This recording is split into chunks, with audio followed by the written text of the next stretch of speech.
Greetings once again. This is Mr. Wakefield. We're going to be looking at section 2.3 in our current worksheet packet. And we're going to be looking at functions. And we're going to introduce that right now. Undoubtedly, if you've taken any algebra class such as intermediate algebra or beginning algebra in the past, you have seen this concept before. But let's review it, and we might even see some new things today. So as I look at that, these definitions here, I'm going to refer to them as we jump over to the next sheet and do the first couple of problems. So let's keep those close by here. Let me do that. So let me pull that up here. Here we go. In fact, let me hold on just a second here. There we go. That's better. Okay, so now it says any set of ordered pairs is a relation. So that means that these first two problems are a relation, okay? They're ordered pairs where you have an x and then a y. The x, remember, always comes first, which is why they call it an ordered pair, okay? So these are the types of points that you'd put on a graph, for example, okay? Again, we did that already in the first couple of sections of this chapter 2. So we're a little bit familiar with that. So we've got these 4 points, okay? And so that's a relation, all right? It's got 4 ordered pairs. It says here, down here, that the set of all the x's is called the domain. Now, this is going to be one of the easiest, if not the easiest problem you're going to do the whole semester. All you got to do is just look at all the x's and list them out. That's all they want you to do here. Okay, it's going to get more challenging after this, to be honest with you, but for now, that's all you got to do. The range, though, is the same thing, except for you look at the y's, according to the definition here on the front side of that same sheet that I'm pointing at here. And so that would be what? That would be 0. I'm just looking at all of the y's here, the 0, the 7, the 3, and the 8, right? Okay. And then the last question, which is a little bit tougher, but we can do it, is determine, according to the directions here, it says determine if the relation represents a function or not. Okay, so in other words, let's look at what the definition of a function is, and then we'll be able to figure it out. There's the technical definition that I listed here in the first sentence here where it says function, but then where it says in other words, that's a little bit easier of a definition to understand. It says a function is a set of ordered pairs in which no two different ordered pairs have the same x. Okay, so since these are all different ordered pairs here, okay, none of them are exactly the same, as long as all of the x's are different, it's a function. Okay, can you see here that all the x's are different? 8, 5, 9, and 3. That's all that they wanted you to do, okay? So yes, it's a function because all of the x's are different, okay? And so that's the first problem. Again, like I said, it's one of the easiest problems you're going to see. Number 2, though, is a little bit different, as you're going to find out. First of all, what's the domain? And you'll notice that there's a couple of x's there that are the same. You don't have to list out, when you list out a set of numbers, you don't have to list out duplicates, okay? You could just say all the different ones. If you do say 9 twice, that's not wrong. You're not going to be getting the problem wrong or anything, okay? But you don't need to. So just list out all the different ones when you make a list of numbers for the domain and range. For the, speaking of the range, all the y's are what? -2, 5, and 1, correct? And so, now that I've got the domain and range, and now ask the question once again, is it a function or not? Again, the way you know is you look at, first of all, you make sure that all your points are different, okay? And there's a little bit of a misprint here I noticed. There should be a bracket around the 1 there, okay? So please put that there, because that last thing there is just the thing that holds the entire set together, that last bracket. So put a bracket next to that just so that it looks correct. But you'll notice that we have 3 different ordered pairs total here, don't we? but a couple of them have the same x. So if you have two different ordered pairs, because these are different ordered pairs since the y's are different. I'm talking about the first one and the third one here. They are different ordered pairs because the y's are different. So they're not completely the same, but their x's are the same. So if you have two different ordered pairs, but the x's are the same and the y's aren't, okay, then that is not a function. Okay, you cannot have two different ordered pairs with the same x. In other words, you can't have the same x with a different y, okay, in a function. So that's the difference between whether or not you have a function and when you don't have a function. All right, now, so that's what you do if they just give you a finite set, like 3 points or 4 points, just a finite set of ordered pairs, okay? That's how you figure out the domain and the range, and that's also how you figure out whether or not it's a function. That's what you do. Coming down here, though, to problems 3 and 4, all right, a little bit different because when you look at a graph of something, okay, and these are both called parabolas if you don't remember. All right, not that that's important that you know what it's called. That's not important right now. It will be later, but not now. But notice that anytime you have arrows, you guys, on a graph, all right, that means that it goes on forever in each of those directions where the arrow goes.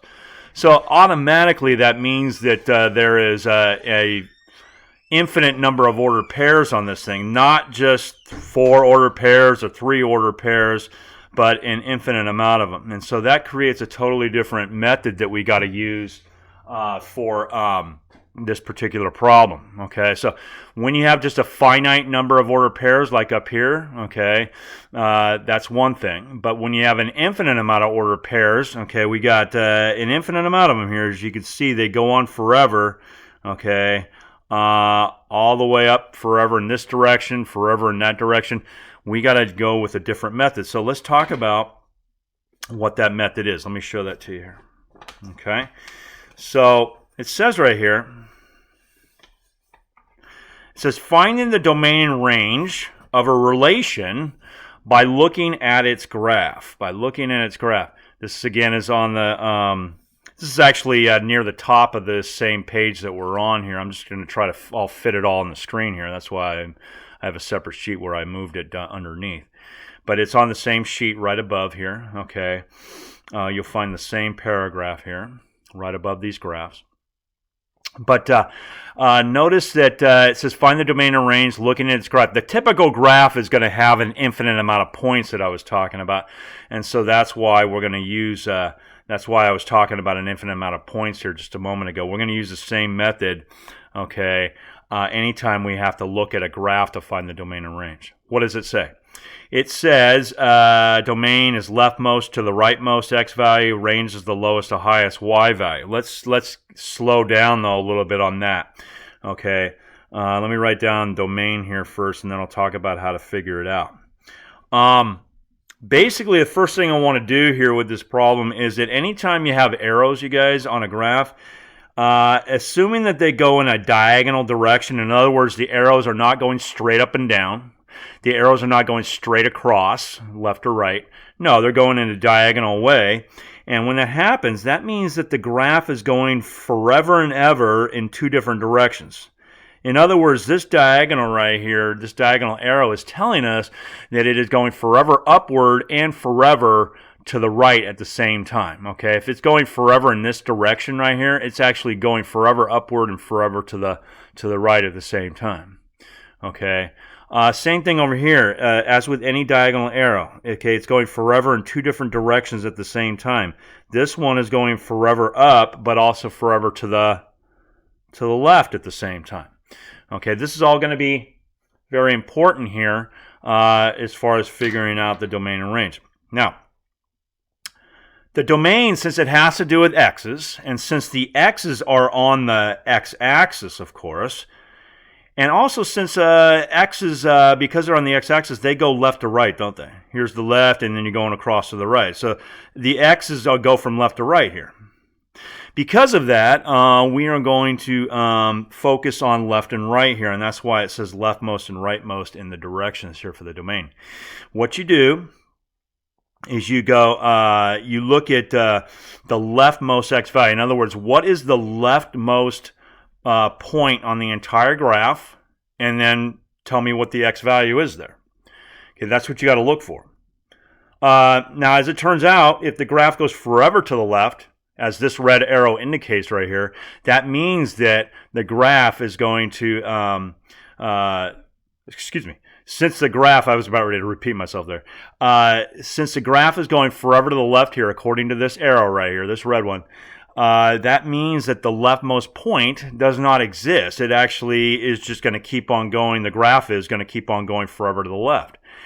So there's no way that you could find the leftmost point. But because it is going forever to the left, what are the x values doing as you go forever to the left? They are going towards what? Towards like -1 million, -1 billion, -1 trillion, if you keep on going on and on and on past the end of the page there, okay, off the page completely. And so the smallest or the leftmost, there is no leftmost point, but what that means is that since they go forever to the left, the x's are going to get smaller and smaller and smaller forever and ever and ever.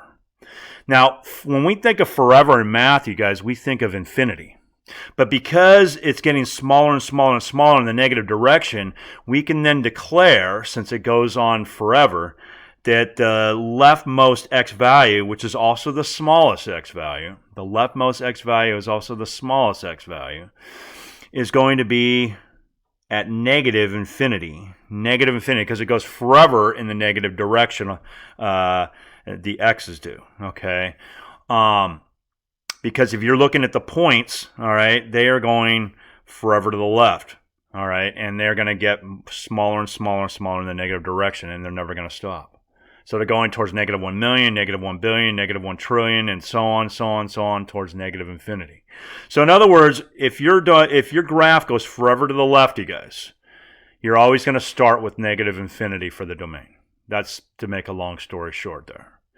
Okay, now, same type of thing is happening here, okay? It says you need to find the rightmost x value. That means to first of all find the rightmost point and then locate the x value at that point. But once again, this arrow indicates that it's going forever to the right, and so because of that, there is no rightmost point, okay? The x is going forever and ever and ever. As you go out, as this graph keeps on going, the x's are going to get bigger and bigger and bigger towards 1 million, towards 1 billion, towards 1 trillion, okay? And so there is no rightmost point, but because the x's get bigger and bigger and bigger and they never stop, because the points never stop, we're going to say that the biggest x value is infinity. So let's review here. If your graph goes forever to the left, the smallest x value, which is the same as the leftmost x value, is going to be negative infinity. If your graph goes forever to the right, that means that your largest x value, which will be the same thing as the rightmost x value, because the further to the right you are, the bigger the x's get. Okay, the biggest x value would then in that case be positive infinity. Let's now take a look at the range. The range, because it deals with y's, remember range deals with y's like we just talked about a few minutes ago with those previous problems, okay? And because the y-axis goes from low to high, okay, from the low end to the high end, then that means we want to know the lowest y value to the highest y value, okay? And so, is there a lowest point? When you find the lowest y value, you got to go to the lowest point and then locate the y value there. Well, unlike the domain, there actually is a point where it ends, okay? It doesn't go on forever in this particular case. This is the lowest point on the graph, isn't it? Okay. Now, what's important, though, is that, again, the range only deals with the y values, you guys. So you have to locate the y value there, not the x value. So don't say 3. You got to say 2 because that's the y value right there, isn't it? Okay. Not the 3, which is the x value. So the range actually starts out at 2 this time because that's the lowest y value. It's at the lowest point. Is there a highest y value? Again, if the graph goes forever upward, that means there can't be a highest point, right? If it keeps on going up and up and up and it never stops, there is no such thing as a highest point because it's just going to keep on going past whatever highest point you think is there. Okay, so when that happens, kind of similar to what we just did with the domain, when that happens, if there is no highest point, then we say that the highest y value is going to be infinity. Okay. Why is it positive infinity instead of negative infinity? It's because when you're going up on the high end, forever and ever going upward, you're going in the positive y direction, aren't you? And these are the positive y's getting bigger and bigger and bigger. Okay? And so that's why that's positive infinity. We'll see an example of when when the range would have negative infinity in it in the next problem here, when it goes forever downward, okay, in case you're wondering about that. But for the moment, you guys, what we also need to do here is we need to put these answers. Let me make a note of this. I didn't put this in the direction, but let's make a note of this. Put answers in interval notation, which is what we're doing right now, but there's a little bit more to it that I still need to show you. Okay, put answers in interval notation for number 3 and number 4. Okay, and so there we go. And so not only does that mean to have two numbers with a comma in between it, not to be confused with an ordered pair, you guys. This is not an ordered pair, okay? These are, again, the domain is x and x, and the range is y and y, okay? So it's not x and y like an ordered pair is. But we do need to realize that interval notation also includes brackets, and it mentions that right here. It says, in this case, a domain and range need to be written in interval notation, okay? So you also have a note to remind you of interval notation here as well. Therefore, each number should have either a square or round bracket next to it. Okay. In other words, I need to have either a square or round bracket next to each number, each of these 4 numbers. How do I know which one we're going to use? Well, infinity and negative infinity will always be round. The reason why is because a round bracket means the number is not in the domain, or is not in the domain, domain or range. It could be for either one. The number is not in the domain or range. Okay. Write that down. Okay. The number is not in the domain or range. And square, though, means that it is. Number is in there. Number is in domain or range. Okay, so what do we mean by that? Let's take a look at that. First of all, notice that the 2 has a closed circle on it. It's a colored in circle. That means that that point right there, 3, 2, that's actually a part of the graph when it's a closed circle like that. Later on in this chapter, we will see situation. Let me just look at it here real quick for you. In section 2.6, you'll see the difference here. One more section over. Here we go. See how some problems in chapter section 2.6 have open circles like this right here? Okay. That's different. Okay. If it has open circles, then that point is actually not in the domain or range. Okay. Let me go back now. Give me just a second to shuffle back. But if it has a closed circle, then that means that that number 2 is going to be in the range. And so to make a long story short again here, if the 2 has a closed circle on it, colored in circle, not an open one, we're going to use a square bracket right there, okay? But the reason why I use round brackets on the infinities and negative infinity is because there's no way, you guys, that infinity or negative infinity could be actually in the domain or range because they're not even numbers. Okay, think about it. You can't count to infinity, can you? Okay, it's because it's not a number. It's just a concept. Infinity is a concept, meaning that it goes on forever. It's not actually a number, and so that's why we always use a round bracket for infinity and negative infinity.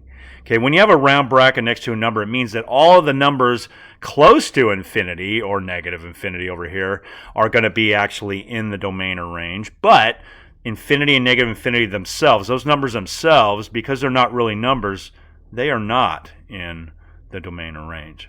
So, to make things simple here, if it's infinity or negative infinity, it's always going to be round. Okay, if it's not infinity or negative infinity, like the 2 is, we're going to use a square bracket if it has a colored in circle with that number, and an open bracket if it doesn't. Okay, a round bracket if it's an open circle. So round bracket if it's one of those open circles I showed you a few minutes ago from section 2.6, and square bracket if it's a colored in circle. Okay. Okay, so let's move on here to number 4. Similar thing going on. Notice that we have a couple of arrows again. They are diagonal. Okay, they don't go straight across or straight up and down. So I'm going to make a note here. You don't have to write this down with the red pen here, but I just want to make sure you can clearly see what I'm talking about. When you have a diagonal arrow again, that means the graph goes forever in 2 different directions. Here it's up forever and to the right forever. Down here it's to the right forever and down forever. Okay, now what is the domain and range there? Okay.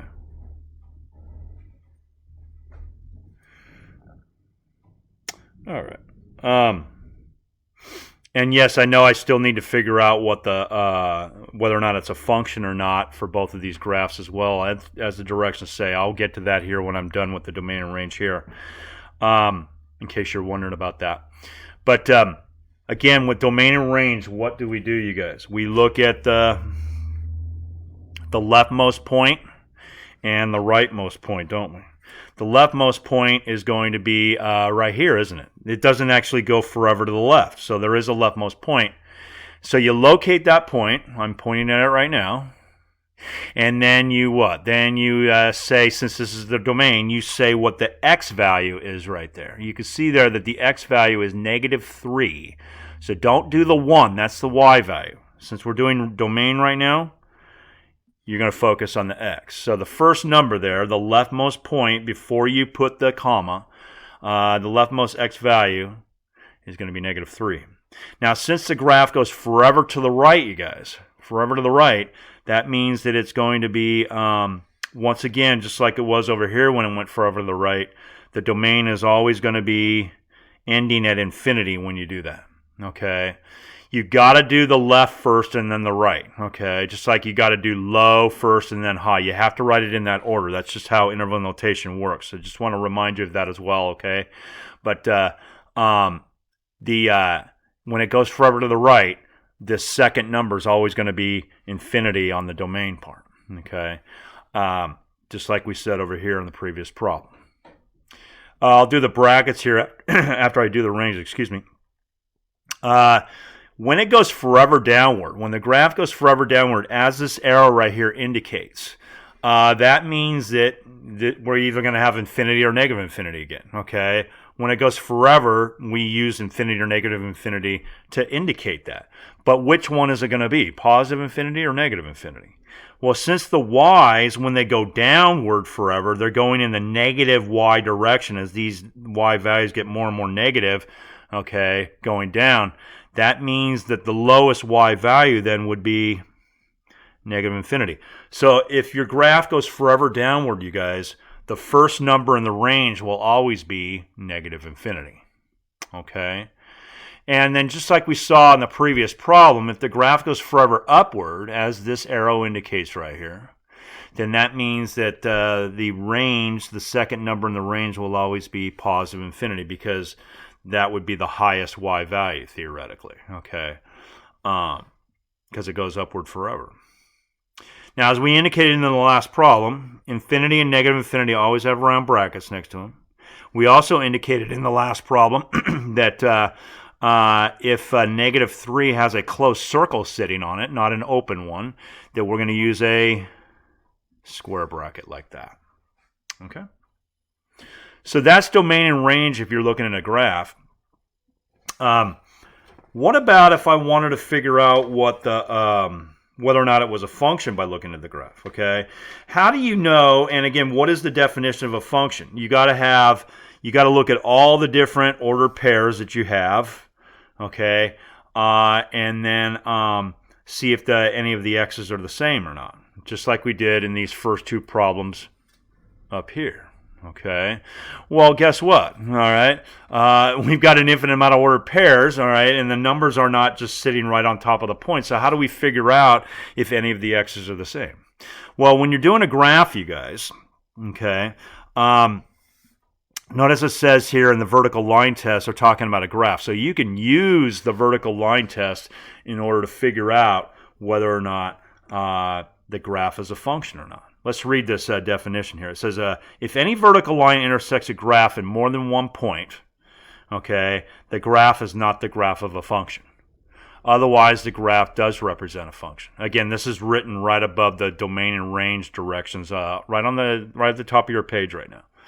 Okay, so what they're saying is that if I draw a bunch of vertical lines, you guys, through the graph, going from left to right like this. Remember, vertical lines are straight up and down. If any of the vertical lines ever hit the graph more than one time, any of them, then it would not be a function. But if each and every vertical line is such that it does not do that, it does not ever hit the graph more than once, then it is a function. Okay. In other words, you guys, if a vertical line hits the graph once, then that means there's only one x. Okay, that x only appears once. All right, this x right here is x equal to 5, and the vertical line hits it at x equal to 5.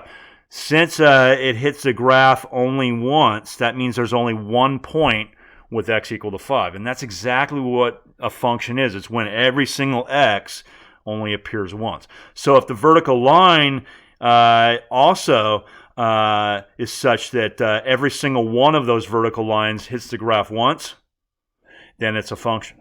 And that's true here, isn't it? Every single vertical line hits it once, if at all. Okay, if it doesn't hit it at all, that's fine too. All right, but it just can't hit it more than once. So yes, it's a function because none of the vertical lines ever hit the graph more than one time. Over here, though, this is different, isn't it? You can see that there's a whole bunch of vertical lines, you guys, that hit the graph more than once, a whole bunch of them. And so there's going to be a whole bunch of numbers. I'll just point out x equal to 4 here as an example right there. That's x equal to 4. And so you can see there it hits the graph here and here. So that proves that there's 2 points with the same x. There's a whole bunch of other examples of when there's 2 points with the same x. You could just pick any of these here. But the point is that if any vertical line ever hits the graph more than once, any of them at all, it doesn't have to be a bunch of them, if any of them at all hit the graph more than once, it's not a function. Okay. So that's how you figure out if a graph represents a function or not. Okay. And there we go. All right, now, so that's domain and range, you guys, by looking at the graph.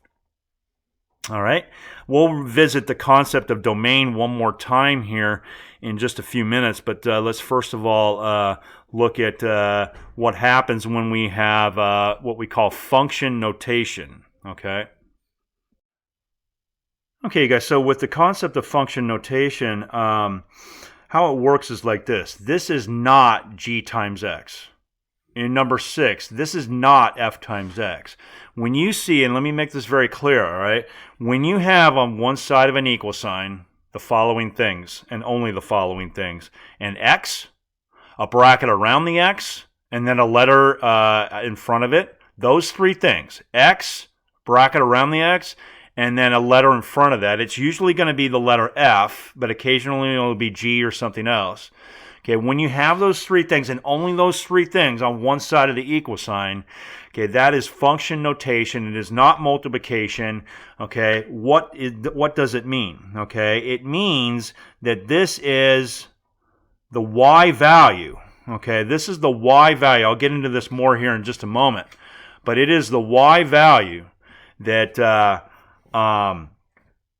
pairs up with the x that you plug in, okay? Because as you guys know, a function is a relation, okay? It's a set of ordered pairs, and we just learned that, okay? We saw that up here, all right? A function is a relation. And so when you see the function notation, at first you might be thinking, well, what the heck does that have to do with a set of ordered pairs? Well, if you plug in, say, -2, see how I'm replacing the x right here with -2? That's what this is indicating right here. The x goes away and the -2 is in its place. That means that the x is the -2, and then whatever the g of -2 becomes, let me write that down.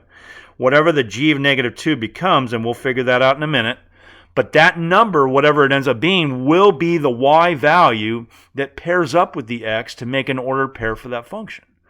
Okay, so yes, there is a close tie-in between the function notation and the fact that functions really are ordered pairs. They're just sets of ordered pairs.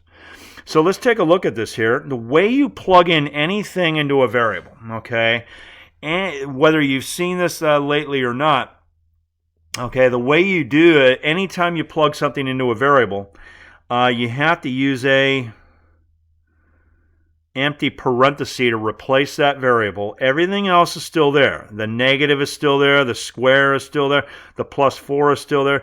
Just replace the variables with the empty parenthesis, and then after that, you then stick the number that you're supposed to replace the x with into those parentheses, and then that will guarantee that the problem sets itself up correctly. I can't guarantee that you're going to get the problem right if you don't do that, okay? But this will at least guarantee that it sets itself up correctly when you use those parentheses, and then you just have to calculate it correctly from here on out.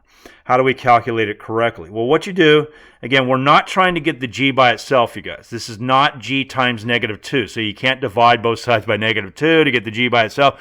No, what you do is you just keep the g -2, you leave it alone. You don't touch it, okay? You don't mess with it at all. You just figure out what the other side's equal to, and that's it. Because we want to know what g of -2 is, all right? So just leave this alone, and let's figure out what the other side's equal to, and it'll tell us what g of -2 is. Order of operations, again, says what? It says that exponents come before multiplication. Multiplication comes before addition and subtraction. Okay, PEMDAS. All right. Exponents is the e, and then so on. We've talked about that before. Okay. So with the exponent here, want to remind you before I do the exponent that when you have a negative at the beginning of the entire expression on that side of the equal sign, that means -1 times. Okay, so this actually says -1 times. You don't have to write that as long as you know it, but that says -1 times whatever's after that. So in this case, it is -1 times the bracket and then so on. The bracket -2 squared and all that. So okay, so I just want to make sure you know how to handle that negative. But again, that negative has to stay outside of that bracket there. This negative came from the x, all right, that was equal to -2, all right. So anyway, we figure out what the exponent's equal to first. And then what do we do after exponents in PEMDAS? Okay, we do multiplication, right? We just did the e, now we need to do the m, okay? We get what? We get -4 and -8, don't we? Okay. And then what do we do after that? We add, remember you got to add from left to right. Add from left to right.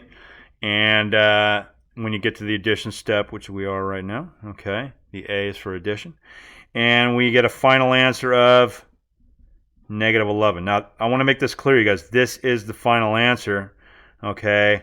They just wanted to know what g of 2 is equal to. You did it, okay? But just to let you know what the purpose of this is, you don't have to even write this down, okay? But what we just discovered, you guys, is that -2 pairs up with -11. So this actually is one of the ordered pairs, okay? in your function. You don't have to write this down. This is not the answer. This is the answer over here on the bottom. But just wanted to let you know that, okay, so you can see how these problems tie into the concept of ordered pairs. Okay, let's try this one more time. This one's a little bit different now because they don't want us to just plug in a number. They want us to plug in an expression with a variable in it. Kind of unusual, but we do that sometimes with functions. Okay, so again, here's the thing. Don't be intimidated by the fact that it's not just a number over here, all right? As always, I don't care what you're plugging in, no matter how big it is, no matter how weird it looks, you guys. Let me make this very clear. Whatever goes inside this bracket on the left side of the equal sign next to the F, whatever goes in there, no matter how big it is, it always goes into that bracket that you create by replacing the X with that bracket. Okay, it always goes in, no matter how big it is, no matter what it is. So if they ask you to do f of 3t minus 2, then that means that the 3t minus 2 has to go wherever that x was on the other side of the equal sign. Okay, and if you have more than one bracket over here on the right hand side, then you'd put the 3t minus 2 into each bracket. Just like I did with the negative 2, I put it into each bracket on the other side. So you see what I did here in the last problem? The negative 2 got plugged in here, and so it goes into the brackets over here as well. Okay, and so what do we end up getting here if I figure this out? Yes, I know that there's a variable there. We don't normally think of order of operations when we do variables, but we could still do something similar to that. Okay, parentheses come first, but the problem is I can't do anything with this because I can't do 3 times t because I don't know what t is, and I can't subtract here because these are not like terms, and so I just leave the parentheses alone. Okay, if I can't simplify the parentheses at all, I skip the parentheses step. The next thing then would be multiplication before you do the addition. And we know that when you have a term times a bracket, that we distribute that out like this. Okay. And that is going to give you this right here. And then we add the 4 to that result right there. Okay, that's the result from the multiplication that I underlined. We add 4 to that. How do we add this, little polynomial right here to another term? Well, the way you add any two polynomials together, even if it's a really small one like 4, if you're adding them together, you combine like terms. Okay, so the final addition step here after you distribute that out is just to combine like terms because you're just adding these two things I underlined. And so, combining like terms, we get negative 9t plus 10. And so that, you guys, is how we evaluate functions, okay? In other words, when they say, hey, find g of something or find f of something, okay? That's how you do it, okay? So I wanted to make you aware of that. One last thing here on this section, you guys. If you flip your worksheets over, you can see here that they ask for, actually there's a couple of things, my fault, a couple of things left on this worksheet. Number 7 says, find the domain of the following functions. Notice here again on the front side of the current sheet that we're working on, the one that I just flipped over from, it says, and let me pull it up here for you so we can look at it right next to the problems themselves. It says find the domain of the function using the function formula f of x, okay? So we've learned what now? We've learned how to do domain and range by looking at a finite set of points. We've learned how to do domain and range by looking at the graph. But what we haven't done yet is we haven't looked at how to find the domain, and we're not going to do the range on these ones, just the domain. But we haven't learned about how to do the domain when you're just given a function formula. Okay. Now you might be saying here, okay, I get. You might be thinking, oh, I get problem B right here. It's got f of x right there, and you said that we're going to be doing that in these problems. But what's the deal here? I don't see no f of x here. But remember, you guys, as we just mentioned, y is the same thing as f of x. You don't have to write that down, okay? But it is the same thing, and so 7 and 8 are both f of x problems then. Okay. Remember, the function value, whether you call it f of x or g of x or whatever, that is equivalent to y. It's the same thing. Okay. And so how do we figure out the domain? By looking at f of x? Okay. A function formula, in other words. Let's read the directions. It says the domain of the function is a set of all x's. We know that already. It's definitely x's when it's domain. That produce a real number for the function value, f of x, okay, when you substitute that number into the function. So in other words, if I plug in, let me just pick a random number here. Let's say I plugged in x equal to 0 right here. Would that actually give me an answer? Yeah, it would, okay. It would give me 3 over 2 times 0 would be 0, and then minus 5 would be negative 5. So that's an actual answer, right? As long as it gives you an answer that's an actual real number, then that number you plugged in is in the domain. Remember, it's the numbers you plug into x. Those are the domain numbers. So if it gives you a function value, when you figure out f of x, it actually gives you a real number function value, then that number you plugged in is in the domain. So you might be thinking, well, gee, what numbers could possibly not work then? Let's keep reading. It says examples of x's that are not in the domain are those that cause f of x to either have a 0 denominator, because as you guys may remember from previous math classes, and also we may have mentioned it this semester as well, anytime that you have a 0 denominator, that's not a real number. Okay, not defined. That's not a defined real number there. Okay. So what number could I plug in, you guys, that would not be in the domain right here? What number could I plug in that would not be in the domain? Well, it'd have to be something that makes the denominator 0. So what you do in order to figure that out is take the denominator, write it off to the side here, and then solve that equation right there. It's just a simple linear equation that we've learned how to solve in the past. Okay, we looked at that back in previous discussions here. And so we move over the 5 and divide out the 2. Our final answer is going to be 5/2, but that's not the final answer for the whole problem. That just tells us this is what makes the denominator 0. Makes denominator equal to 0. Okay, that's the bad number, you guys. We don't want that in our answer. We want every single other number in the world to be in our answer besides that one, because that's the only number that causes this issue of making a 0 denominator. Okay, we can't have the 0 denominator, as the directions say. It also says you can't have the square root of a negative number, but there is no square root in this problem, so we don't need to worry about that in this problem. Okay, so what do we do then? If it's true that every single number in the world besides 5/2 is in the answer, how do we write that? Okay, let me make a note here again. Write answer in interval notation. Okay. Don't just say every number except for 5/2 will work. No, that's true, but I need you to write it mathematically here. That means to do interval notation. Okay, so what we do is we make a number line here. Yes, I know that's not interval notation, but it's going to help us figure out the interval notation.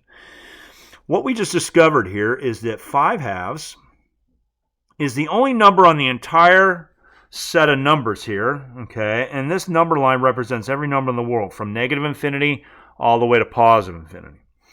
Okay, you can think of this as an x-axis, okay? I'm going to put an open circle right here because, as I implied earlier, every single, if you have an open circle, that means that that number there is actually not included in the domain or range, in this case the domain. So I'm going to put an open circle right there. And then, but I'm going to shade in, color in every single other number on the number line except for that. Okay. And again, I'm using a number line instead of a bigger graph because we're only focusing on the x's right now, you guys. There's no y-axis. That's not necessary. Okay. What is the interval notation by looking at that graph, though? Well, kind of similar to what we were doing before. We take the leftmost point, and when it goes forever to the left, that means that it starts at negative infinity. Okay, if the graph goes forever to the left, that means our domain starts at negative infinity. That hasn't changed. That's still true. But what's different this time is that there's a break on the graph. We didn't see any breaks in our graphs earlier. There's a break on the graph. It's kind of like a pothole in the road, if you want to think of it that way. Okay, where suddenly the graph stops right here just before the pothole, and then it starts back up on the other side of the pothole. Okay, and so what I'm going to do when that happens is I'm going to put 5 halves right here where the pothole is. I'm going to put a round bracket around negative infinity because that's always round, as we talked about. I'm going to put a round bracket around 5 halves because, as I mentioned earlier, open circles always have round brackets for those particular numbers where the open circle is located. And then what we do, you guys, is we let me just check something here for a moment. I want to make sure that I'm doing it the same way the textbook does, so that you don't get confused when you look at your answers in the back of the book to check your answers. Yeah, they're going to use what happens here is there's a couple different ways to do it, but normally when there's a break in the graph like that and then it starts back up again on the other side of the hole, you put a U right here. You got to put that there in order to join the two parts of the answer together. You're uniting them into one. That's why they use the letter U. You're uniting them into one answer. So it starts back up again on the other side of 5 halves. So I'm going to use 5 halves again. Open circle, again, means that you're going to use a round bracket. Open circle, round bracket. Put your comma, and then it ends where? Well, as we know, when a graph goes forever to the right, the domain ends at positive infinity, which will always be round. And so that, you guys, is how we do the domain when we have a denominator that could be equal to 0. Okay, now, what happens now, you guys, if I give you a function and it has a square root in it? Okay, as you may remember from previous discussions or previous math classes or both, okay, when you have the square root of a negative number, for example, this right here, yes, that's an imaginary number right there, but it's not a real number, okay? When we do domain, you guys, imaginary numbers don't count. So you cannot have a negative number. You can't take the square root of a negative number. So if you plug a number into the x right here and it makes this whole thing, I'm not just talking about the negative 3, I'm talking about the whole thing. If it makes that whole thing negative, then that number you plugged in cannot be in the domain because it would make the whole function value negative. Or it would make it not a real number. It would make the inside negative, yes. But then if you take the square root of a negative number, that would not be allowed. Okay, and so what we need to do here is we need to figure out what numbers it's gonna make that happen. So the way we do that is we take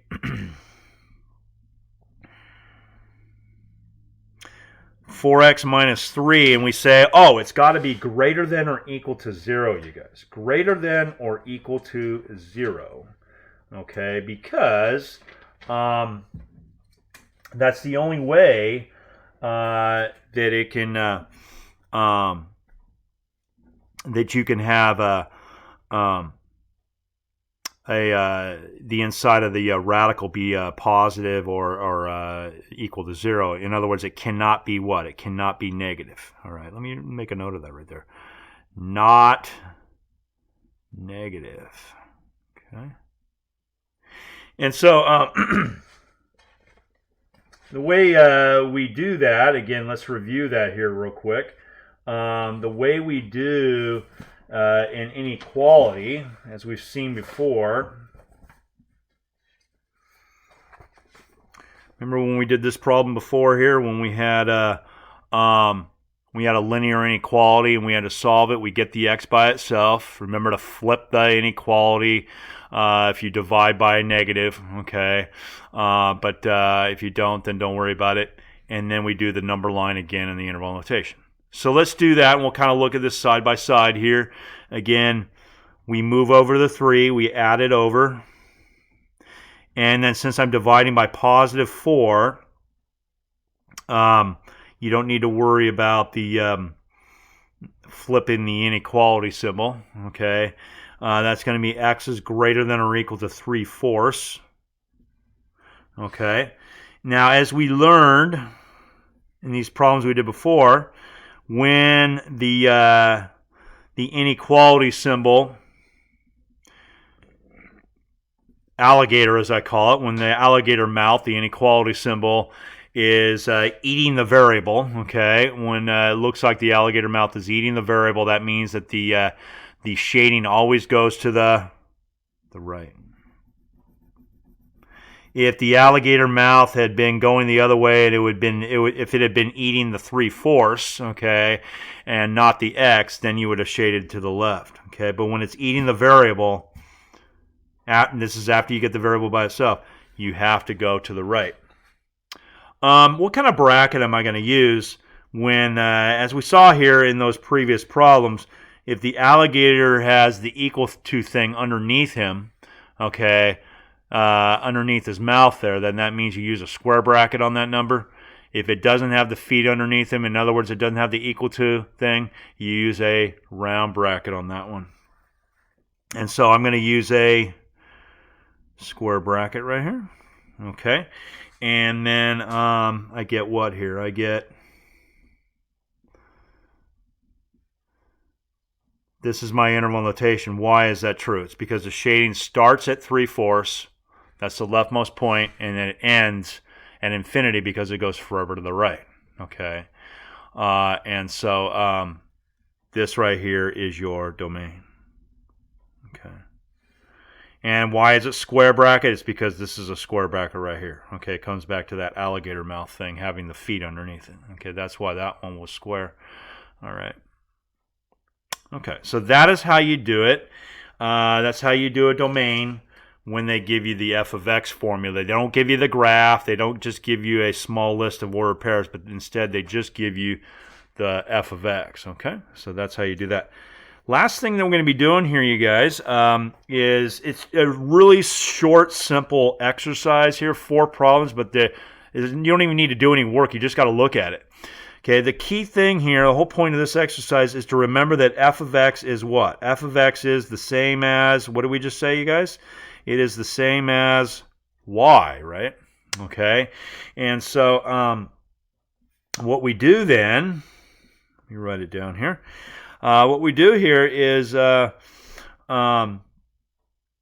we need to realize that f of -2 is the y value that pairs up with x equal to -2.